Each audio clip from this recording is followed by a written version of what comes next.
Dia 2, sabadão. Para você que acha que o Brasil não é brincadeira, não é brincadeira mesmo. Isso aqui não é para amadores, não. Olha só, uma turma aliada do Lula resolveu fazer um manifesto pela soberania do Brasil. Como se eles se importassem com isso. E aí, resolvem atacar o Donald Trump e o povo americano. Pois é. Você já viu aquele meme que diz assim, eu gosto é assim, amostradinho? Pois é, são bem amostradinhos, né? Ato pró-soberania tem queima de boneco de Trump e de bandeira dos Estados Unidos. É assim mesmo que vão conseguir dialogar com os Estados Unidos. É queimando bandeira dos Estados Unidos, né? Onde é que vocês arrumam dinheiro para comprar bandeira, hein? Vocês não trabalham? É o papai que banca vocês? Hã? Olha só, é queimando bandeira dos Estados Unidos, é queimando boneco do Trump, é atacando o Trump. Continua. Todo mundo sabe de quem vocês são aliados, né? Dá uma olhada aqui nas fotos, né? Parece que tem até um deputado lá no meio, né? Tem a impressão de que tem um deputado que apareceu lá. Olha só, queimando nota de dinheiro com o Trump na cara.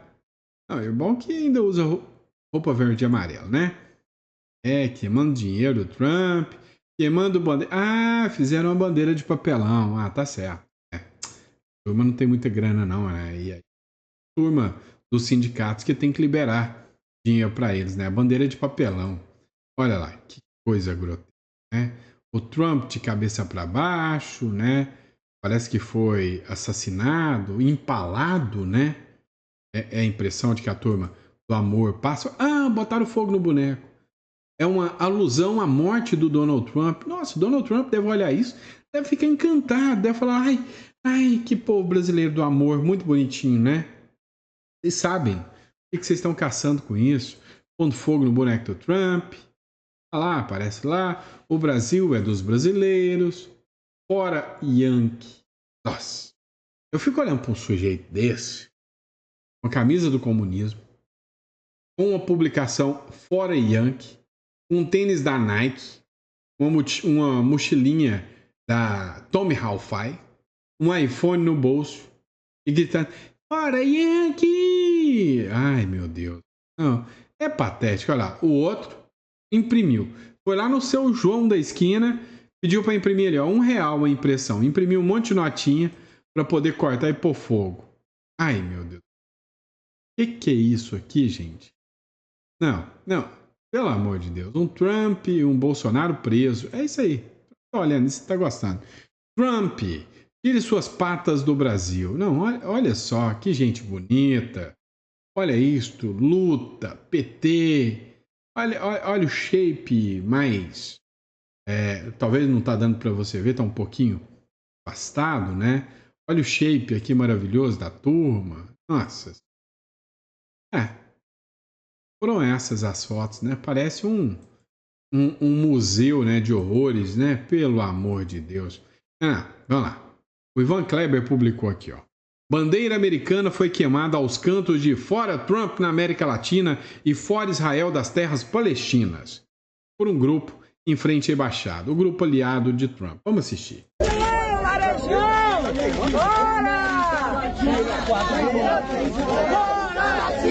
E fora Israel, das terras palestinas, fora Yankee, da América Latina, e fora Israel, das terras palestinas, fora Yankee, da América Latina, das terras palestinas, fora Yankee, fora Israel, das terras palestinas, América Central, a luta do estudante é internacional, unificado para as mudanças do Brasil, o movimento.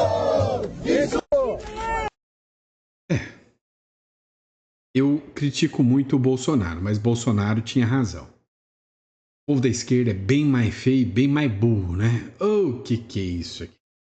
Tá de sacanagem, né? Aí tá bom. Vamos fingir, né, que isso aqui é normal. Bom, hoje eu tô tóxico, tá? Esse sabadão eu acordei tóxico. Pode ter certeza disso. Vamos de próxima matéria. Antes de começar na matéria, eu lembrei de te pedir para se inscrever no canal. Se eu não lembrei, inscreva-se no canal. Esse aqui é um canal, traz informação. Tem dia que eu tô com a macaca, tá? Mas o normal aqui, a gente é sério, sóbrio, bem tranquilo, mas tem dia que a gente perde a paciência, tá? Então, assim, para você que quer um canal com seriedade, com tranquilidade, seja muito bem-vindo, né? Esse canal é preparado para você. Bora para cima. Vamos continuar na matéria. E olha só. O Eduardo Bolsonaro afirma que o Donald Trump já está com a caneta na mão, engatilhado, para pedir a prisão do ministro Supremo Alexandre de Moraes na Interpol. Mas será que isso é possível? Vamos fazer uma análise jurídica disso aqui, tá? Matéria do Ceará, revista Ceará. Eduardo Bolsonaro diz que os Estados Unidos vão pedir prisão de Moraes à Interpol. O deputado federal Eduardo Bolsonaro declarou que os Estados Unidos estariam preparando um pedido à Interpol para pedir a prisão do ministro Supremo Alexandre de Moraes. A afirmação foi feita durante um evento e repercutida pela CNN, gerando forte repercussão no meio político. Até o momento, não há nenhuma confirmação oficial do governo norte-americano ou da Interpol sobre qualquer movimentação nesse sentido. Alexandre de Moraes continua exercendo normalmente suas funções no Supremo Tribunal Federal, e a legislação internacional torna improvável que um pedido desse tipo seja aceito contra o ministro de uma Suprema Corte em pleno exercício. A fala gerou críticas de parlamentares e especialistas jurídicos que apontam para a gravidade da acusação, feita sem comprovação. Alguns aliados do Bolsonaro disseram que violar a primeira emenda é uma violação, né, à legislação americana e, para tão, passível de prisão. Vem cá, vamos falar o correto aqui, tá? É o seguinte, existe uma ação da Trump Media e da Rumble. Estas duas ações, ou melhor, esta ação movida pelos dois, visa declarar que o ministro do Supremo Alexandre de Moraes viola a primeira emenda, determinando a censura em solo americano de cidadãos americanos. Não tem nada a ver com Clesão, não tem nada a ver com o que aconteceu aqui no Brasil, o que os americanos questionam e cobram do ministro Alexandre de Moraes. Tá? Vamos deixar muito claro. Agora, vamos entender o seguinte também. Tá? O seguinte.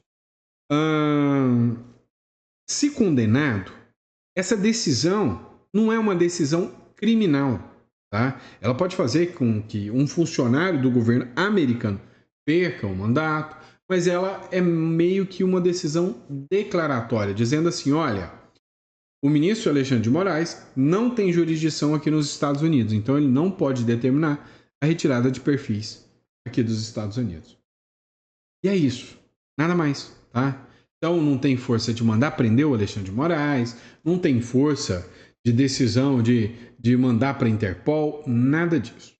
Agora, até o próprio Jeffrey Schickini, que é criminalista, eu sou tributarista. Meu negócio é imposto, holding, offshore. Inclusive, se você precisar nos contratar, tá aqui embaixo, aqui é só clicar aqui. O Jeffrey Schickini, para mim, o cara é um dos mais conceituados hoje, tá? Advogados criminalistas. E ele disse o seguinte, olha, tudo bem, a questão é que a decisão que pode vir da justiça americana não imputa prisão ao Alexandre de Moraes. Porém, duvidamos muito que o senhor ministro Alexandre de Moraes queira recuar. Não vai dar para trás, né? O dedinho para cima já mostrou isso. Ou seja, ele vai continuar tomando decisões e mandando bloquear perfis e contas de pessoas, inclusive, né? Acabou de mandar agora bloquear o perfil e a conta do marido da Carla Zambelli, que tem cidadania italiana, então é um cidadão italiano. Mandou bloquear as contas do esposo da Zambelli, né, que é um militar. Né? Se o ministro Alexandre de Moraes descumprir a decisão da Suprema Corte Americana ou da Justiça Americana, aí sim ele incorreu em crime de desobediência. E aí, no caso de crime de desobediência, por se tratar, né, de uma pessoa que não está em solo americano, poderia haver sim uma expedição de uma ordem de prisão contra o ministro Alexandre de Moraes. Mas não há nada crível até agora sobre Interpol, tá bom? Não tem nada assim definido. Mas não é impossível. mas não é impossível, tá? Vamos lá. Eu disse para vocês que o Trump é doidinho de pedra, não falei? E que o Trump, para ele tacar um míssil na China, na Rússia, mandar submarino para a Rússia, ou entrar aqui dentro do Brasil e falar eu quero a base de Alcântara de volta, pouco custa. Vou falar, quer saber? O Lula tá me enchendo o saco demais, o Maduro, taca bala, mete um míssil lá. Cara, eu não duvido de nada desse tal de Donald Trump. Exemplo. Metrópolis. O Trump move submarinos enquanto Rússia e China realizam exercício naval. Né? O mesmo dia em que Donald Trump ordenou que submarinos nucleares fossem posicionados em resposta à ameaça de Dmitry Medvedev, o Dmitry Medvedev, esse é um ex-presidente da Rússia, e ele fez declarações contra o Donald Trump. Donald Trump falou, quer saber? Vocês querem nos ameaçar? Vem então! Vem pra vocês verem! Vem que vocês vão ver o que vocês vão arrumar. E mandou navio, ou seja, submarinos nucleares para fazer movimentações ali, ó, do ladinho da Rússia. A Rússia, junto com a China, começaram a fazer movimentações navais. Ou seja, tem gente aí já se borrando de medo de que pode estourar uma guerra mundial? Tem. Não é a primeira vez que isso rola. Quando aconteceu com a Ucrânia, todo mundo ficou loucão, né? Não, vai sair guerra e tal. E quase. Depois, quando Israel invadiu o Irã, todo mundo falou, isso aí vai ficar esquisito aí, né? Aí o Trump veio e tacou míssil. Tranquilizou. Aí apaziguou, né? Acabou, ficou por aquilo ali mesmo. Aí todo mundo dormiu tranquilo novamente. Só que aí a Rússia tá fazendo gracinha e atacou Kiev ontem, a Ucrânia.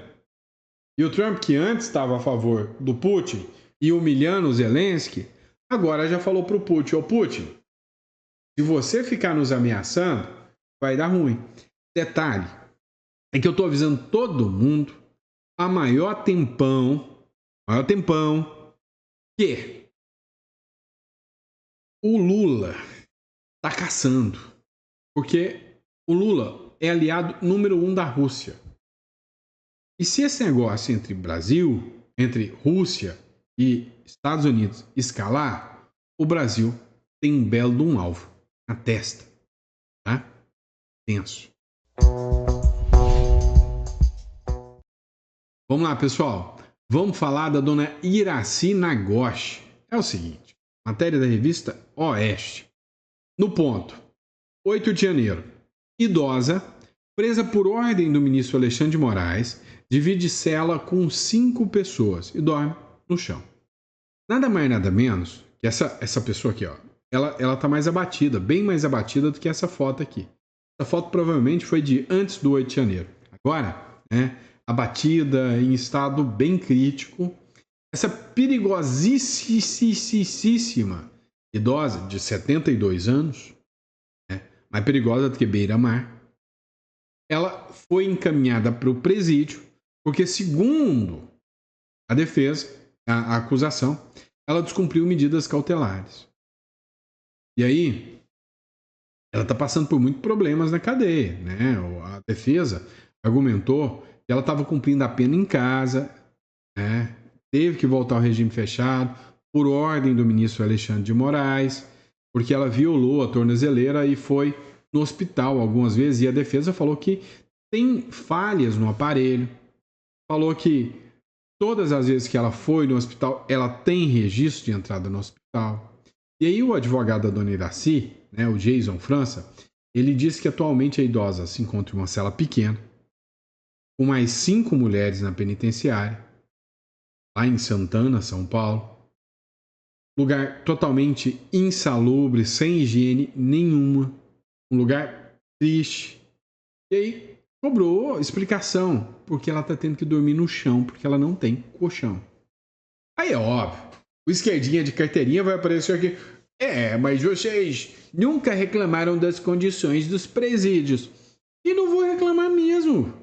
Para mim, bandido tem que se ferrar mesmo. Só que ela não é bandida.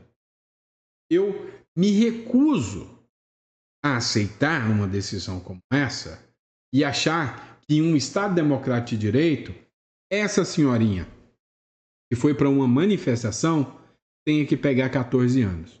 Isso é coisa de regime autoritário.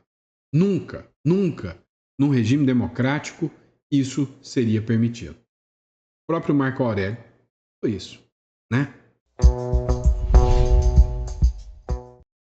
Vamos lá, pessoal. E o efeito Lula? Tá como? Daquele jeito. Pois é, causando desemprego, caçando briga com o Trump.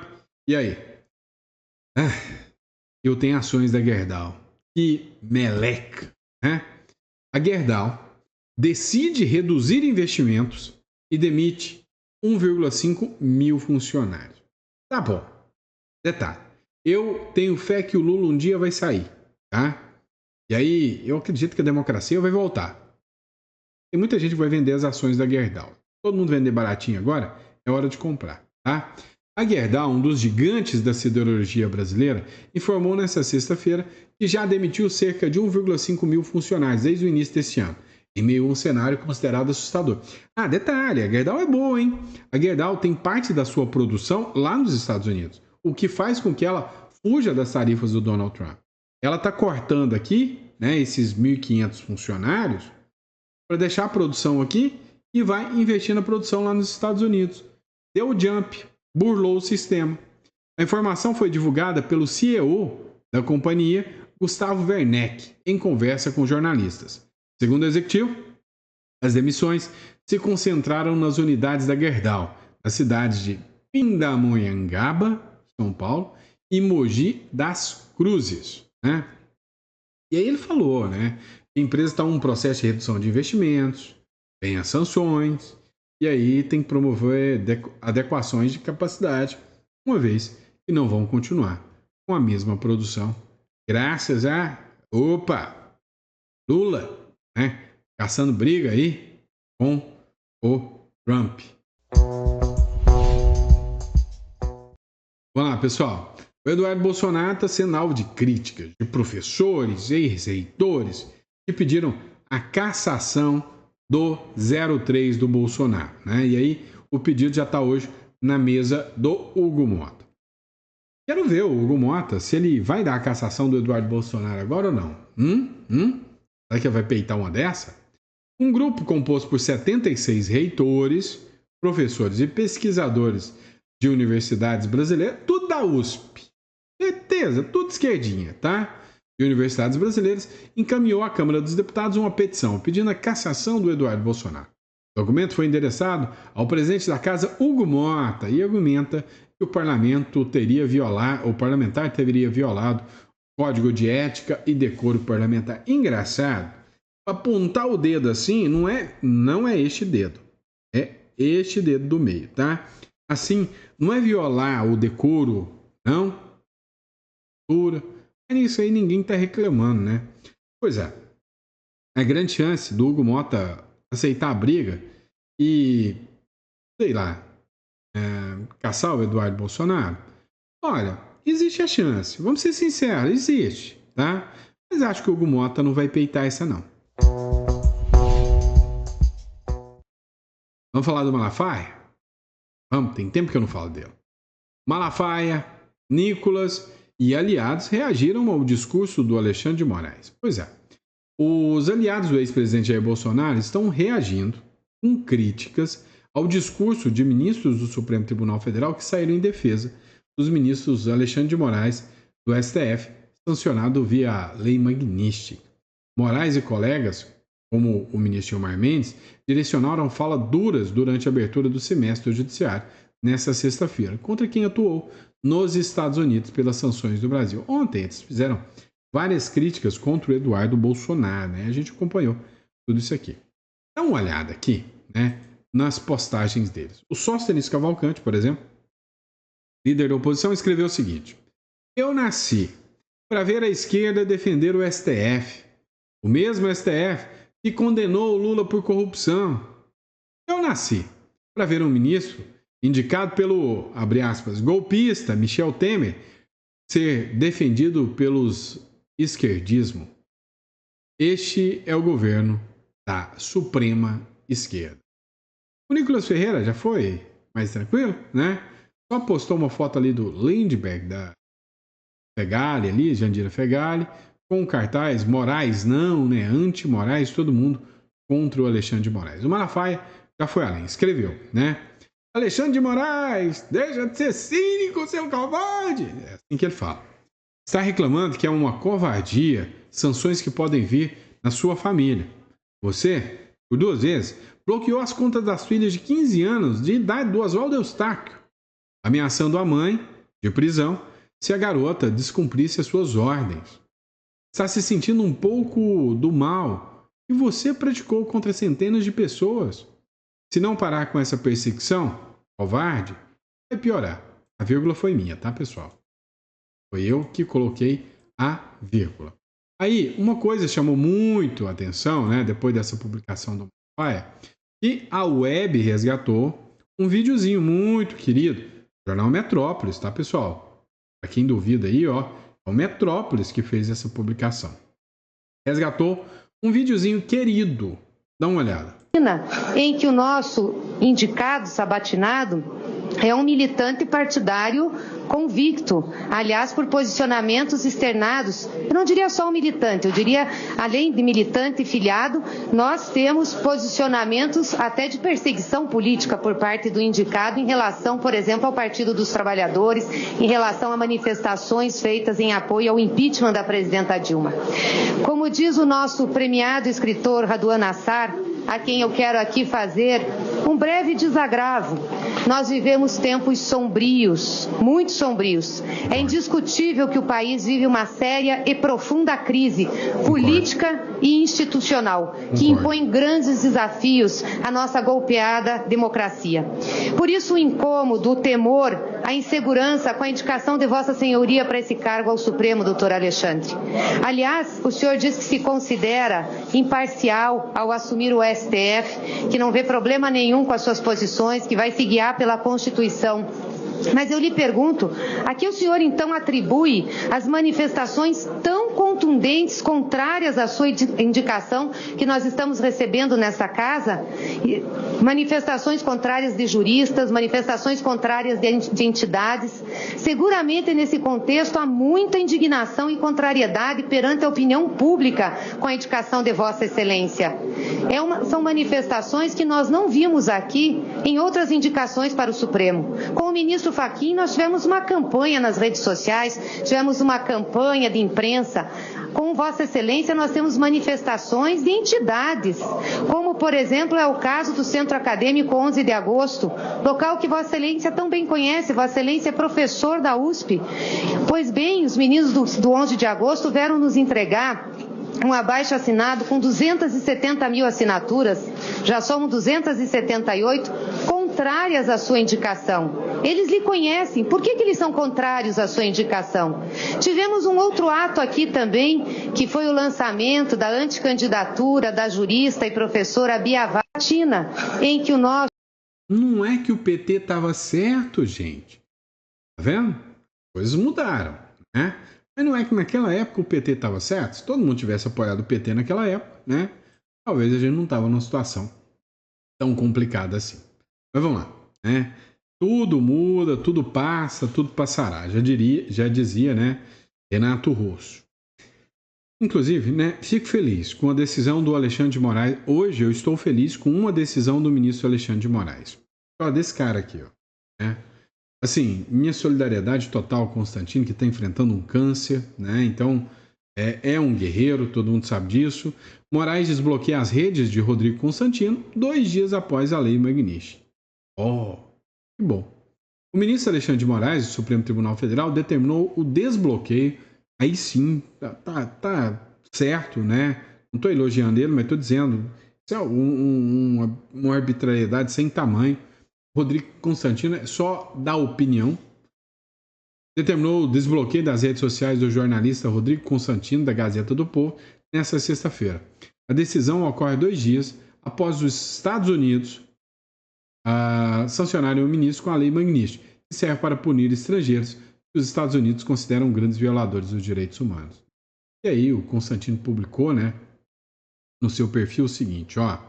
Em publicação no seu perfil na rede social X, o advogado de Constantino, Dr. Emerson Grigoletti, afirmou que o seu escritório havia acabado de ser intimado pelo gabinete do ministro Alexandre de Moraes, deferindo o pedido de desbloqueio de todas as redes sociais do jornalista. Isso inclui a liberação de seus perfis da X, Instagram, TikTok, Facebook, Thread, Patreon e o YouTube. Patreon eu nem conheço, tá? Todos os seus perfis estavam impedidos de funcionar no Brasil. Grigoletti disse ainda que o escritório está acompanhando o cumprimento da referida ordem pelas respectivas plataformas. Até o momento, a conta de Rodrigo Constantino X ainda não voltou ao ar para usuários brasileiros. Parabéns, né, ao Rodrigo Constantino, que enfrentando um câncer e mesmo assim com bastante luta, né, vem expressando a sua opinião, tá? Então, você seja de direita ou de esquerda, você tem mais do que o direito de expressar a sua opinião. E aí o que não se pode é ter gente tentando te calar. Esse é o fato. Bora lá. O governo Lula está passando vergonha de novo. Quer ver como? O Ivan Kleber vai contar uma coisinha pra gente. Vem aqui, próximo bloco, matéria de ontem, tá? Olha só. O Ivan Kleber, que é o correspondente de Londres, ele escreveu o seguinte: os representantes de países pressionam o governo brasileiro para tirar a COP30 de Belém. Preços extorsivos em hotéis. Escuta uma coisa. Representantes de 25 países pressionam o governo brasileiro para que retire a cidade de Belém como próxima sede da COP30. Isso devido aos altos preços de acomodações nas cidades. Eu fiz um levantamento e descobri que no começo do mês de julho, entre o final de junho e começo de julho, portanto há um mês, negociadores de governos da África e do Pacífico enviaram cartas ao Brasil, país anfitrião da COP, expressando preocupações com os preços astronômicos de acomodações na cidade de Belém. Então, caso você seja da cidade de Belém, deixe aí o seu relato sobre a situação. Eu sou Ivan Kleber, falo diretamente de Londres, no Reino Unido, e hoje é sexta-feira, dia 1º de agosto de 2025. Muito obrigado pelo carinho da audiência. Olha, alguns pontos precisam ser analisados, né? Belém realmente tem uma estrutura um pouco precária, né? Sem contar, né, o perigo, cidade perigosa. Eu quase fui procurador do Amapá. Passava por Belém, né? E assim, gente, mostra o quanto são incompetentes, né? Não pararam para pensar na questão da hospedagem. Ó, só que teve um comentário da Ju Angelina que escreveu o seguinte: olha, depois da reunião do Trump com a União Europeia, tô achando que isso é desculpa para não vir. Muitos países já estão pulando do barco. Não quer muita ligação com o nosso excelentíssimo presidente. Eu venho falando isso há muito tempo para vocês. Quanto tempo eu já venho falando que o Lula é uma lepra, uma lepra internacional, como é que chama? Diplomática.